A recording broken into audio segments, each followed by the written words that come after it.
This is Lawrence C. Gamell Jr. Welcome to African American History Shorts.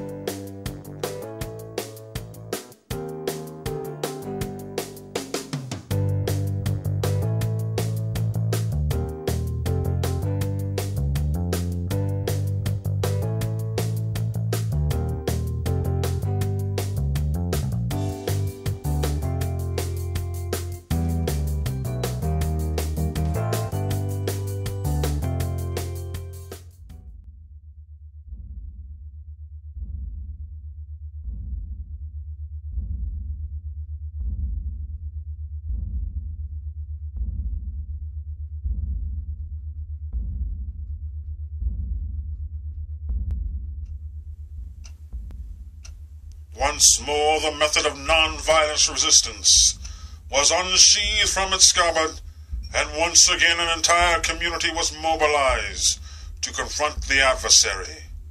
And again the brutality of a dying order shrieks across the land. Yet Selma, Alabama, became a shining moment in the conscience of man. If the worst was in American life lurked in its dark street, the best of American instincts arose passionately from across the nation to overcome it. The battle is in our hands, and we can answer with creative nonviolence the call to higher ground, to which the new directions of our struggle summons us. The road ahead is not altogether a smooth one.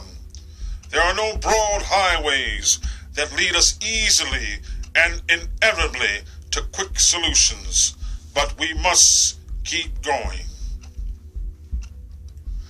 Let us not wallow in the valley of despair. I say to you today, my friends, and so even though we face the difficulties of today and tomorrow, I still have a dream. It is a dream deeply rooted in the American dream. I have a dream that one day this nation will rise up and live out the true meaning of its creed.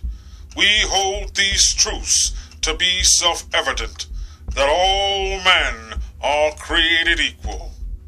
I have a dream that one day, on the red hills of Georgia, the sons of former slaves and the sons of former slave owners will be able to sit down together at the table of brotherhood. I have a dream that one day, even the state of Mississippi, a state sweltering with the heat of injustice, sweltering with the heat of oppression, will be transformed into an oasis of freedom and justice.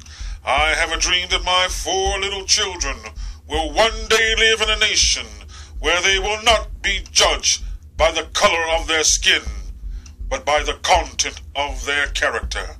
I have a dream today.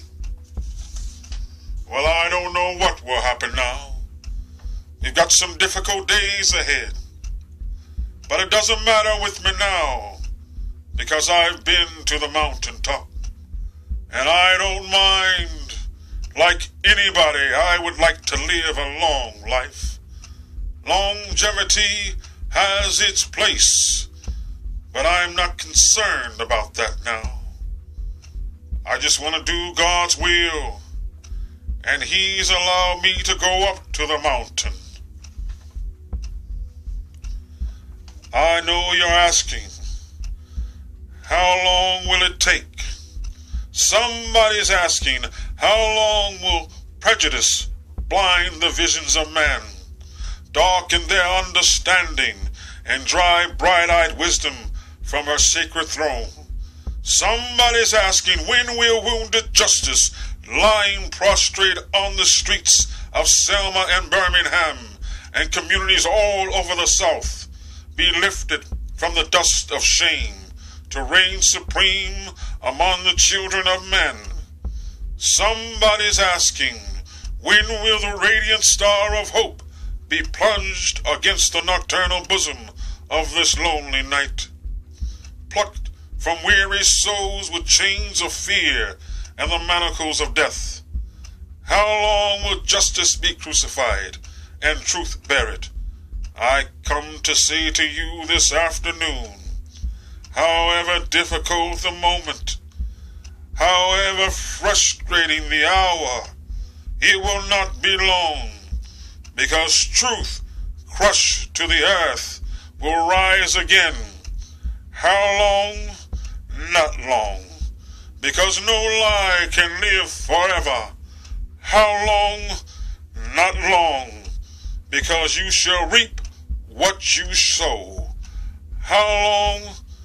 Not long, because the arc of the moral universe is long, but it bends toward justice.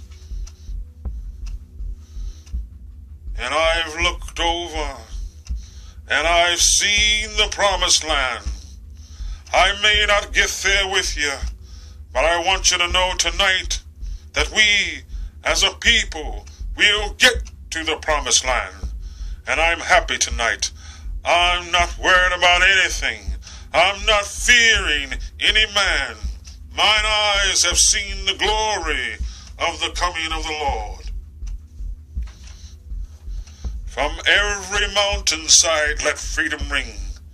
And when this happens, and when we allow freedom to ring, when we let it ring from every village and every hamlet, from every state and every city, we will be able to speed up that day when all of God's children, black men and white men, Jews and Gentiles, Protestants and Catholics, will be able to join hands and sing in the words of the old Negro spiritual, free at last, free at last.